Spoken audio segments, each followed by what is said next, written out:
Assalamualaikum warahmatullahi wabarakatuh. Tabik pun pemirsa, kembali lagi bersama saya Rista Putri di edisi Baca Koran. Baik pemirsa, informasi terkini dilansir dari Lampung.id dengan headline Bejat, oknum guru di Mesuji lakukan tindakan tak senonoh ke mantan murid. Polres Mesuji menggelar konferensi pers terkait pengungkapan kasus ruda paksa dan persetubuhan yang dilakukan oleh oknum guru dan ayah tiri terhadap anak di bawah umur. Konferensi pers tersebut digelar di Aula Mapolres Mesuji pada Rabu 14 Mei 2025 yang dipimpin oleh Kapolres Mesuji AKBP Muhammad Haris didampingi Wakapolres, Kasat Reskrim dan Kasih-Humas Polres Mesuji. Kapolres Mesuji AKBP Muhammad Haris mengungkapkan, jika konferensi pers yang digelar hari ini ada dua kasus tindak pidana yang berhubungan terhadap anak di bawah umur dan pencabulan. Jadi, ada dua kasus yang kami ungkap di sini terkait tindak pidana yang korbannya adalah anak di bawah umur dan pencabulan ataupun asusila terhadap anak di bawah umur, ujarnya. Dijelaskannya, untuk kasus yang pertama adalah perbuatan ruda paksa yang dilakukan oleh oknum guru SD berinisial AS terhadap mantan siswanya yang saat ini sudah duduk di bangku SMP dengan nama samaran Budi 13 tahun. Perbuatan menyimpang tersebut dilakukan sudah bertahun-tahun sejak korban masih duduk di bangku kelas 5 SD negeri di Kecamatan Simpang Pamatang. Jadi, gurunya itu seorang laki-laki dan korbannya juga seorang laki-laki dan korban dipaksa oleh pelaku untuk melakukan hubungan, ungkapnya.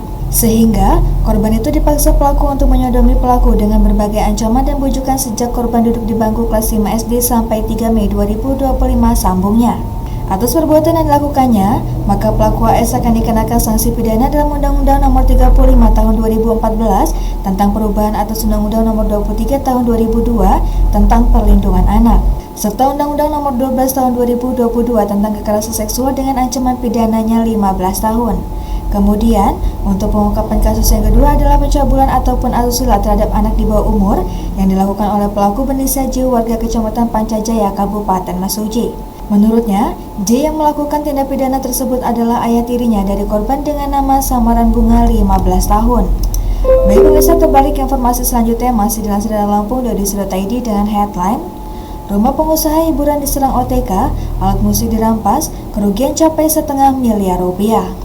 Aksi perampasan dan kekerasan dialami seorang pengusaha hiburan organ tunggal, Destiani 35 tahun, pemilik usaha silam musik setelah rumahnya yang terletak di perumahan Villa Mutiara, Labuan Ratu, Bandar Lampung, diserbu oleh sekelompok orang tak dikenal Rabu 8 Januari lalu. Dalam insiden tersebut, sekitar 10 orang masuk secara paksa ke dalam rumahnya Destiani dan membawa lari sejumlah peralatan musik miliknya. Saat korban berusaha mempertahankan barang-barangnya, ia mengalami tindakan kekerasan fisik. Mereka tiba-tiba masuk dan mengambil alat-alat musik saya. Ketika saya mencoba melawan, mereka mendorong saya hingga memar, ujar Destiani. Dari rekaman video yang diterima redaksi, tampak jelas sejumlah pria membawa keluar perangkat musik milik korban secara paksa. Beberapa barang yang hilang antara lain 3 unit remes speaker RM156, 3 F3 Raging, 2 box sub, dan 1 gulungan kabel dengan total kerugian mencapai Rp143 juta. Tak hanya berhenti di situ, 2 hari berselang, pada Jumat 10 Januari 2025 insiden serupa kembali terjadi. Saat tim silam musik hendak pulang usai mengisi sebuah acara di wilayah Masgar, Kabupaten Pesawaran, kendaraan pengangkut alat musik mereka dihadang oleh 3 mobil berisi sekitar 10 orang OTK. Tanpa memberikan penjelasan, kelompok tersebut langsung meminta paksa alat-alat musik dan membawanya kabur. Akibat peristiwa kedua ini, Destiani mengaku mengalami kerugian tambahan yang membuat total kerugiannya mencapai Rp511,7 juta. Terkait dua kejadian tersebut, korban telah melapor ke pihak kepolisian. Laporan pertama tercatat di Polresta Bandar Lampung dengan nomor LP-B-35-1-SPKT-Polresta Bandar Lampung, sedangkan laporan kedua diajukan ke Polres Pesawaran dengan nomor LP-B-7-2025-SPKT-Polres Pesawaran-Polda Lampung. Destiani berharap aparat kepolisian segera menindaklanjuti kasus ini dan menangkap pelaku yang telah merugikannya secara materi maupun fisik.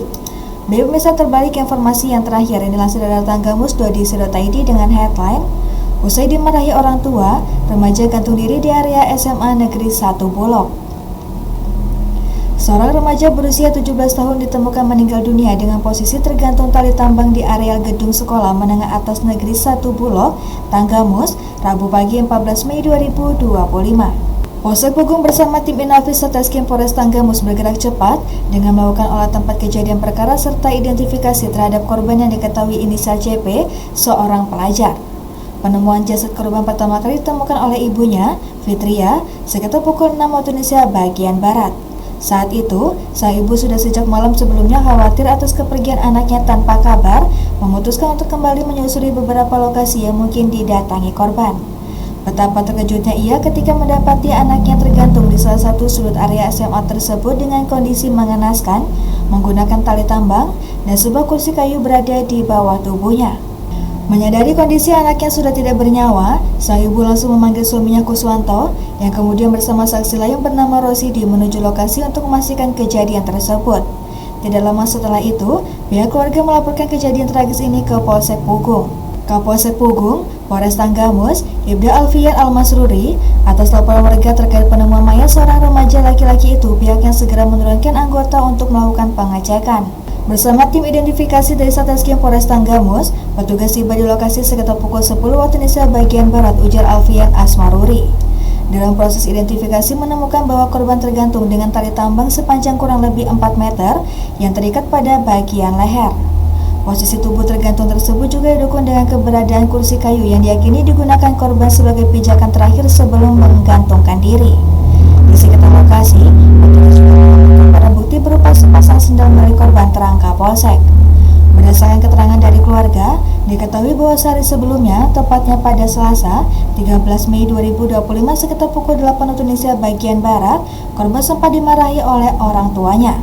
Setelah kejadian tersebut, korban pergi meninggalkan rumah tanpa pamit dan tidak kembali hingga malam hari. Baik pemirsa, demikian edisi Bacok kali ini. Sampai jumpa di edisi Bacok selanjutnya. Saya Resa Putri pamit undur diri. Wassalamualaikum warahmatullahi wabarakatuh.